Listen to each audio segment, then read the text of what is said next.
বিয়ে করেছো? হ্যাঁ। তোমার জন্য কি আজীবন বসে থাকবো? ভালো করেছো। বিয়ে তো করারই ছিল। একটা ছবি দিতে পারো? কিসের ছবি?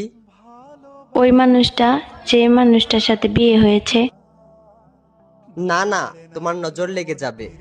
না না না, আমি নজর লাগাবো না, একবার দেখেই ডিলিট করে দেব। না, আমার তোমার উপর ভরসা নেই। আমি ওর উপর কারো নজর লাগতে দেই না।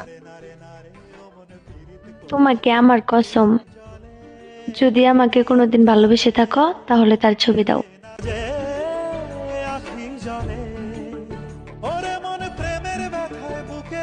এইটা তো আমার ছবি। তোমার পর আমার জীবনে আর ভালোবাসাই আসে নাই। তারপরও মুখে এত হাসি নিয়ে ঘুরো।